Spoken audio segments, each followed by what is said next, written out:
Hello everyone, हम लोग अब करंट अफेयर्स को कवर करने वाले हैं। Important current affairs long form में भी, शॉर्ट फॉर्म में भी, यूपीएससी के लिए एंड पीसीएस के लिए आपको यहाँ पे मिलेगा।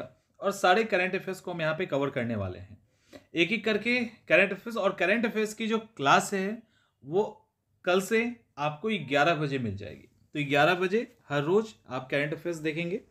और हम लोग इसमें जुलाई 2023 से लेके अब ये कंटिन्यू चलता रहेगा और हम लोग कंटिन्यू कवर करेंगे इसको। एनसीईआरटी को डीम्ड यूनिवर्सिटी का दर्जा दिया गया है। एनसीईआरटी को डीम्ड यूनिवर्सिटी का दर्जा दिया गया है। और आपको पता है कि डीम्ड यूनिवर्सिटी का दर्जा उसको दिया जाता है जो यूनिवर्सिटी तो नहीं होती, लेकिन एकेडमी के अंदर कुछ अलग सेक्टर के अंदर बहुत अच्छा काम अगर कर रही होती है तो उनको ये दर्जा दिया जाता है। और डीम्ड यूनिवर्सिटी का दर्जा याद रखिएगा, यूजीसी के रिकमेंडेशन पे, विश्वविद्यालय अनुसंधान आयोग, यूनिवर्सिटी ग्रांट कमीशन के रिकमेंडेशन पे जब वो स्टैंडर्ड को पूरा किया जाता है तब इनकी सलाह होती है कि इस पर्टिकुलर को डीम्ड यूनिवर्सिटी का दर्जा दे दिया जाए। तो फिर केंद्र सरकार जो सेंट्रल गवर्नमेंट है उनके द्वारा डीम्ड यूनिवर्सिटी का दर्जा दिया जाता है और एनसीईआरटी को दिया गया। एनसीईआरटी को जो ये दर्जा दिया गया है वो 1 सितंबर 2023 को दिया गया है। एनसीईआरटी, एन का मतलब क्या होता है, फुल फॉर्म जानना चाहिए आपको। एन का मतलब नेशनल, सी का मतलब काउंसिल, ओ बीच में आ जाता है of educational research and training. तो इसका मतलब होता है एनसीईआरटी। हिंदी में इसका मतलब होता है राष्ट्रीय शैक्षणिक अनुसंधान और परीक्षण परिषद।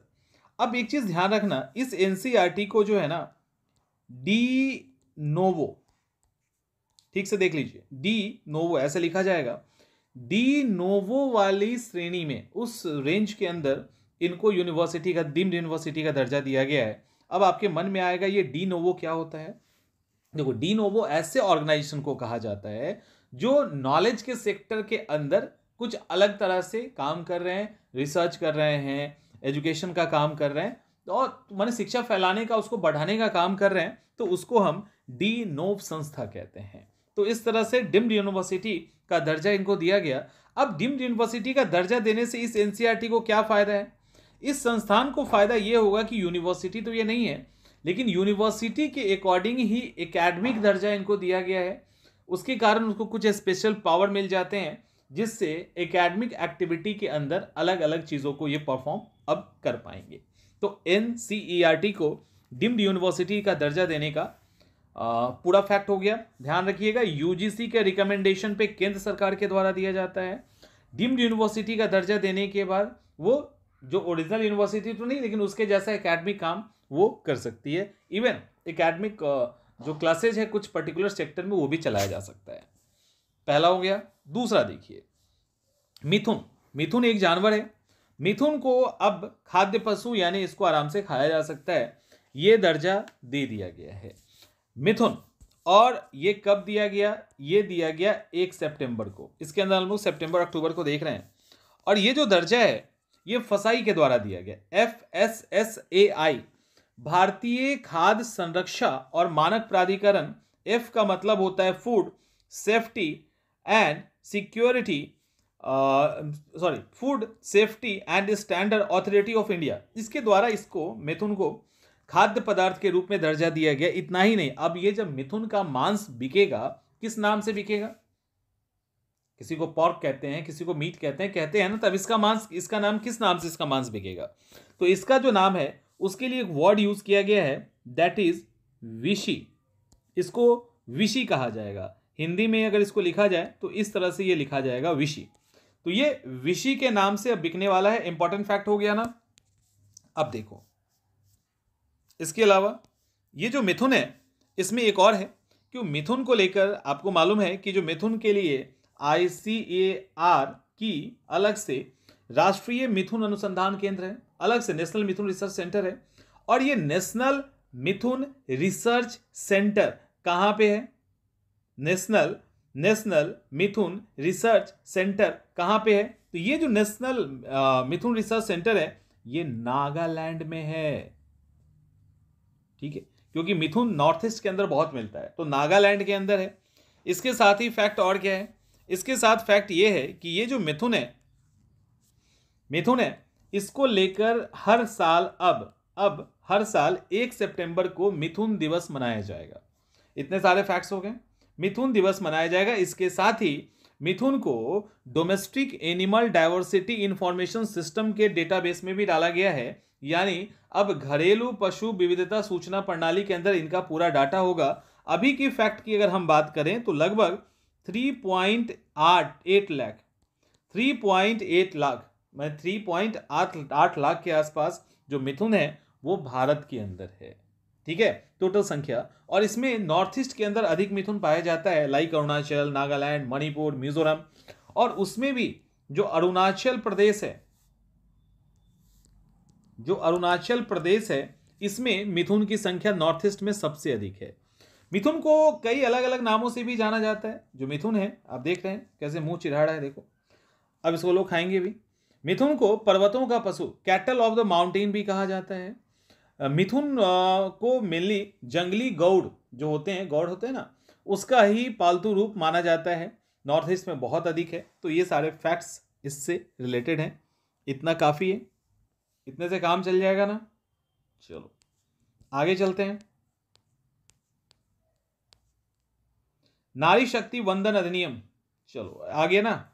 नारी शक्ति वंदन अधिनियम, एक एक कंटेंट को अच्छे से समझ लीजिए, भूलिएगा मत, ये इंपॉर्टेंट है और आपको भी मालूम है कि ये इंपॉर्टेंट है। देखिए इसके साथ पहला फैक्ट यही है कि 19 सितंबर 2023 को एक कॉन्स्टिट्यूशनल अमेंडमेंट बिल आता है। उस बिल का नंबर है 128। ठीक से सुनिए, 128 कॉन्स्टिट्यूशनल अमेंडमेंट बिल आता है जो महिला रिजर्वेशन से रिलेटेड है। 19 सितंबर 2023 को इसको सबसे पहले 19 को लोकसभा में प्रेजेंट किया जाता है, पास हो जाता है। 21 को राज्यसभा में भेजा जाता है, पास हो जाता है। और 28 तारीख को यानी 28 सितंबर को राष्ट्रपति को दिया जाता है। राष्ट्रपति भी इसको पास कर देते हैं। जैसे ही ये पास होता है, ये 106वां यानी 128वां तो बिल था ना, ध्यान रखो 128 बिल था, लेकिन जब ये और भी बिल पेंडिंग चल रहा है, जब ये पास हुआ तो 106वां संविधान संशोधन 106th कॉन्स्टिट्यूशनल अमेंडमेंट बन के ये उभरा है। और अब इसके अंदर प्रोविजन क्या है, एक और इंपॉर्टेंट यहां पे कंटेंट है कि आपको मालूम होना चाहिए कि स्पेशली खासकर आप इसको अगर ठीक से देखो, इस समय के फैक्ट्स पे आप अवेयर हैं, तो 18 से 21 सितंबर के बीच में संसद का स्पेशल सेशन हुआ था। स्पेशल सेशन जानबूझ के इसी के लिए लाया गया था और स्पेशल सेशन में इसको पास किया गया है। तो इसका नाम क्या, नारी वंदन योजना है? नहीं, इसका नाम नारी वंदन योजना नहीं है। ठीक है, इसका नाम नारी वंदन योजना जो है वो प्रधानमंत्री नरेंद्र मोदी जी ने ऐसे ही कह दिया तो कह दिया। ये महिला आरक्षण बिल है, वुमेन रिजर्वेशन बिल है ये। तो वुमेन रिजर्वेशन बिल को उन्होंने कह दिया नारी शक्ति वंदन अधिनियम। तो ये उनके मुंह से निकला हुआ अनऑफिशियल टर्म है। अब मन में आएगा इन्होंने ही कहा था, बस हो गया, नारी का वंदन कर रहे हैं, देख लीजिए। तो नारी वंदन योजना हो गया, नारी शक्ति वंदन अधिनियम। अब इससे रिलेटेड बहुत सारे फैक्ट्स हैं, इसको अच्छे से सुनिए। सबसे पहले कि राज्यसभा में 100% ये पास हो गया, ठीक है, सर्वसम्मति से। लोकसभा में 454 544 के बाद आंकड़ा है, उसमें 2 लोगों ने विरोध में मत किया था।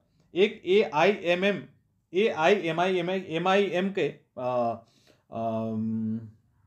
पार्टी के थे असुद्दीन ओवैसी, और दूसरे सैयद इम्तियाज जलील। इन दोनों ने नहीं किया था, अदरवाइज सबने किया। चलो हो गया। अब इसके अंदर क्या क्या बदला गया, देखिए सबसे पहले इसके अंदर जो बदला गया वो 339AA इसके अंदर अमेंडमेंट किया गया। 239AA के अंदर बदलाव किया गया। और क्या क्या जुड़ा वो देखिए। 330A 332A 334A इन तीनों को जोड़ा गया है। अब 330A में क्या है? 330A में लोकसभा के अंदर SC और ST की जो रिजर्व सीट है उसमें महिलाओं की सीट होगी 1/3, और लोकसभा के अंदर जो डायरेक्ट इलेक्शन होता है उसमें सभी SC ST जो भी आएंगे सब कैटेगरी के लोगों के सारी सीटों के अंदर, जैसे 35% बिहार ने रिजर्वेशन दिया है ना हर कैटेगरी में, तो उसी तरह से ये रिजर्वेशन दिया गया है हर कैटेगरी में। जैसे पंचायत नगर पालिका में ऑलरेडी पहले से चल रहा है ना 1/3, तो हर जगह मिल रहा है ना, उसी तरह से यहाँ पे लोकसभा के लिए है। जब आर्टिकल 332A की बात करेंगे तो ये विधान मंडल की बात करता है, यानी विधानसभा में स्टेट लेजिस्लेटिव असेंबली के अंदर महिलाओं के रिजर्वेशन की बात की गई है। अब ये जो 334A है ये क्या है? देखिए 334A में क्या किया गया है, इसको देखो। 334A में कहा गया है कि महिलाओं का जो रिजर्वेशन मिलेगा उसके लिए कुछ सर्टेन कंडीशन अभी लगाए गए हैं। वो कहाँ? तो लोकसभा, ये कहाँ? तो विधानसभा। और दिल्ली के अंदर जो महिलाओं को रिजर्वेशन दिया जाएगा उसके लिए डेलिमिनेशन जब होगी, डेलिमिनेशन का मतलब परिसीमन होता है। आपको पता है कि जब सेंसस होता है, जब भी जनगणना होती है तो सीटों को लेकर, एरिया को लेकर एक परिसीमन होता है, डेलिमिनेशन होता है। तो डेलिमिनेशन प्रोसेस के बाद ही ये काम होगा पहला। और ये डेलिमिनेशन प्रोसेस कब होगा? जब 106वां संविधान संशोधन पारित हो गया, उसके बाद जब पहला सेंसस होगा, जब पहली जनगणना होगी, उसके आधार पर डेलिमिनेशन होगा, तब तक नहीं मिलेगा। अब सबसे इंपॉर्टेंट क्या है? सबसे इंपॉर्टेंट यह है कि ये रिजर्वेशन कितने सालों के लिए दिया गया है? तो 15 सालों के लिए, 15 ईयर्स के लिए इस रिजर्वेशन को दिया गया है। कंफर्म? सारे फैक्ट्स हो गए, कोई दिक्कत नहीं। अब देखो थोड़ा इतिहास में चलते हैं। इसको लेकर जब 11th सरकार आई थी ना, 11वीं सरकार, HD देवगौड़ा के रूप में, तो वो लेके आए थे। फिर अटल बिहारी की जो एक बार सरकार आई तब भी लेके आए, दूसरी बार आई तब भी लेके आए। मनमोहन सिंह की एक बार सरकार आई थी 2008 में, तब भी वो लेके आए थे। तो कुल मिला के एक बार भी ये पास नहीं हो पाया। अब मोदी जी के समय में ये बिल, महिला रिजर्वेशन बिल, बहुत समय से हंगामा चल रहा था, तो इसको पास कर दिया गया। ठीक है, ये अब पास हो गया है। तो नारी शक्ति वंदन हो गया। इसमें फिर से मैं जो इंपॉर्टेंट एक फैक्ट है उसको देख लीजिए। इसके अंदर पहले ध्यान रखिएगा 239AA में अमेंडमेंट किया गया। 330A जोड़ा गया, 332A जोड़ा गया, 334A जोड़ा गया, ये सब ऐड किया गया है। और आपने देख लिया क्या क्या था इसके अंदर। चलिए आगे चलते हैं। स्टैचू ऑफ वननेस कौन है? ये आदि गुरु हमारे शंकराचार्य, जिन्होंने अद्वैत वेदांत की बात की थी। इनका जो सिद्धांत है वो अद्वैत की बात करते हैं, ये अद्वैत ब्रह्म की बात ये करते हैं। दरअसल इनका जन्म केरल में हुआ था। जन्म इनका केरल के काल्डी विलेज के अंदर हुआ था। इन्होंने, आपको मालूम है ना, 4 अलग अलग जगह पे मठों की स्थापना की है। उसके अंदर एक है श्रृंगेरी, दूसरा है पुरी, तीसरा है द्वारिका और चौथा है बद्रीनाथ। बद्रीनाथ याद कीजिए, उत्तराखंड। तो बद्रीनाथ इन्हीं के द्वारा, श्रृंगेरी इन्हीं के द्वारा, पुरी इन्हीं के द्वारा, द्वारिका इन्हीं के द्वारा, यानी चारों ही कोने पे इन्होंने इसको स्टार्ट किया। ये ब्राह्मण थे और नंबूद्री ब्राह्मण परिवार से ये बिलोंग करते थे। फैक्ट क्या है? फैक्ट ये है कि ये जो स्टैचू की स्थापना की गई है वो 21 सितंबर 2013 को किया गया। इसको एकात्मकता की मूर्ति कहा गया है, स्टैचू ऑफ वननेस कहा गया है। और ओंकारेश्वर में एक समारोह चल रहा था जिसका नाम है शंकर वतरनम। तो उसके दौरान उस समय के जो चीफ मिनिस्टर थे, जो अभी नहीं हैं, उन्होंने इसको इनॉग्रेट किया, यानी उन्होंने इसका उद्घाटन किया। और अगर ठीक से देख रहे हैं तो देखो ये अंगूठा का नाखून है ना, ये बैठ के सिर टिकाए हुए हैं, यानी कितनी ऊंची मूर्ति बनी है। तो जितनी भी ऊंची बनी है आप देख सकते हैं। और ये हमारे शिवराज सिंह चौहान हैं, जो उस समय चीफ मिनिस्टर थे। अब चीफ मिनिस्टर जो मामा थे उस समय वो थे यही, अब चीफ मिनिस्टर ये नहीं रहे। अब आगे फैक्ट्स ये है कि ये जो मूर्ति है, यानी ये जो शंकराचार्य की मूर्ति है जिसको आप देख रहे हैं, ये जो है ये बेसिकली कांसे की मूर्ति है, लेकिन मिश्र धातु एलॉय है। ये कांसे के अंदर 88% कॉपर, फिर 8% टीन और 4% लेड और भी कुछ कुछ मिला के इसको तैयार किया गया है। मध्य प्रदेश के कहाँ पे? खांडवा जिले, ध्यान रखो, मध्य प्रदेश के खंडवा जिले में पुनासा तहसील करके है, वहां पे ओंकारेश्वर में इस मूर्ति की स्थापना की गई है। और इस मूर्ति में आपको दिख रहा होगा कि यहाँ पे पहाड़ी इलाका दिख रहा है ना, इसमें यहाँ पे नहीं, चलिए इस पहले वाले में तो पहाड़ी इलाका दिख रहा है ना। ये जो पहाड़ी इलाका है इसका नाम क्या है?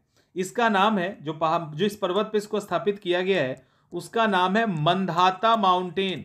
और इस मूर्ति की ऊंचाई कितनी है? 108 फीट, 108 फीट की यह मूर्ति है मंधाता माउंटेन पे, जो खंडवा जिले के ओंकारेश्वर में है। Fact clear?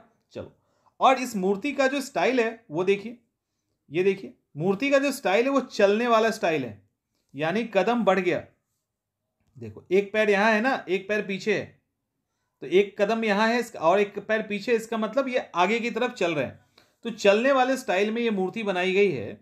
और इसके अलावा यहाँ पे फैक्ट की बात करें तो 54 ऊंचा आसन है इनका, 54 ऊंचा आसन है। फिर 27 फीट ऊंचे कमल के पंखुड़ी टाइप का बेस बनाया गया है। और कहा जाता है ये 500 साल तक आराम से टिका रहेगा। इस मूर्ति को 500 साल तक कुछ नहीं होना है, अगले 500 साल तक इसको कुछ नहीं होगा। अब आपके मन में आएगा ये मूर्ति बनाया किसने? तो ये मूर्ति जिसका नाम ऑलरेडी आपने सुन रखा है, उनका नाम है भगवान रामपुरे। ये भगवान रामपुरे से तो याद आ ही गया होगा आपको। भगवान रामपुरे से तो पहले भगवान रामपुरे के बारे में सुनिए। क्या भगवान रामपुरे ने सीधा सीधा यही मूर्ति बना दी? नहीं, भगवान रामपुरे ने जो मूर्ति बनाई उसके लिए उनको एक पिक्चर दिया गया। वो जो पिक्चर था वो वासुदेव कामत ने तैयार किया।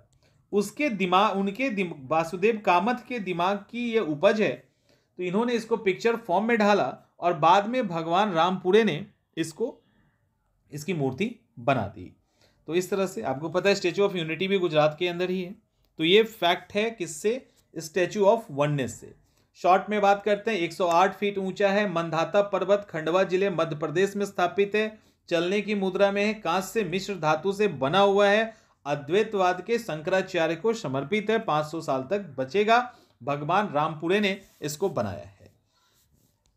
Statue of equality, statue of equality ये दो जगह पे है। ये जो आप देख रहे हो ये अमेरिका है, ये अमेरिका का मेरीलैंड है। अमेरिका के मेरीलैंड में भीमराव अंबेडकर की कितनी भाई? तो 90 फीट ऊंची मूर्ति बनी है।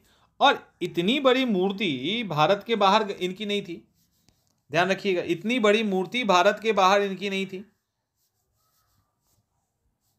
इतनी बड़ी भारत के बाहर ये पहली मूर्ति है 19 फीट की। इसको कौन बनाए हैं? तो राम वी सुतार।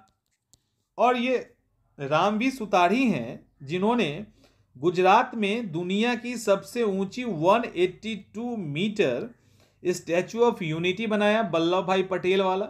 सरदार वल्लभ भाई पटेल की मूर्ति भी श्री राम वी सुतार साहब ने ही बनाई थी, 182 मीटर ऊंची।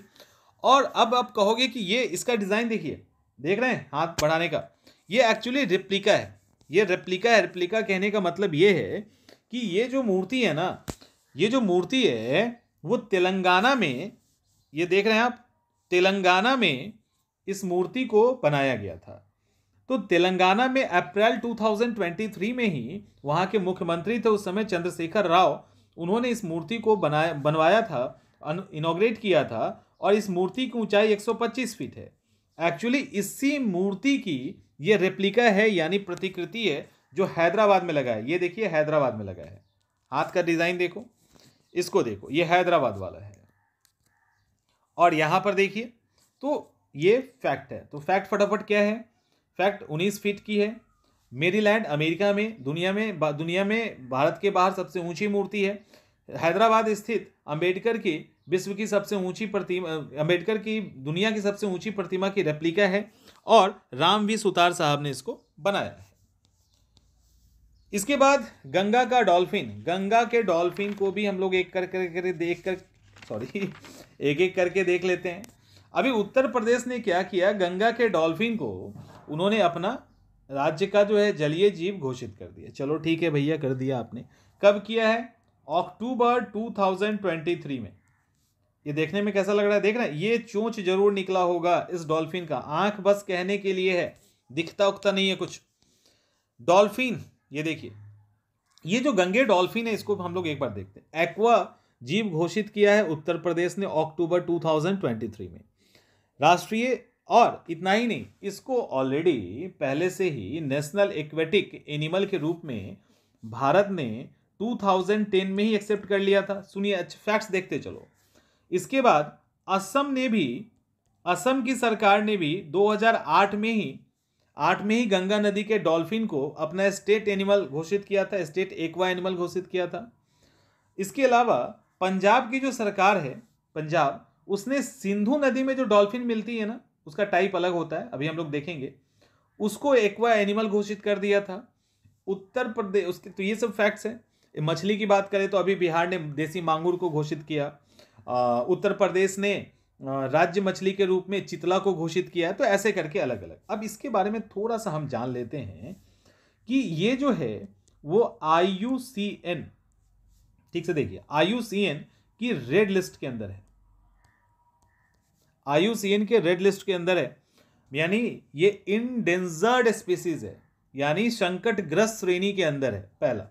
दूसरा, 1972 का जो वन्यजीव संरक्षण अधिनियम है, वाइल्ड लाइफ प्रोटेक्शन एक्ट है, उसके शेड्यूल 1 में, ठीक है, उसके शेड्यूल 1 के अंदर रजिस्टर्ड है। इसका मतलब इसको एक्स्ट्रा, यानी इसकी जो प्रोटेक्शन है वो हाई लेवल पे होगी, ये भी इंपॉर्टेंट है। और इसके साथ ही इसको, यानी इसी को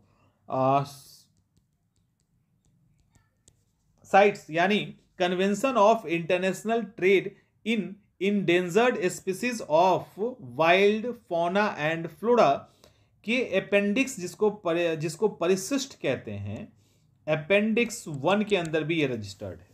अब थोड़ा सा इसके इतिहास को भी जानते हैं। ये थोड़ा सा अलग लग रहा है ना देखने में।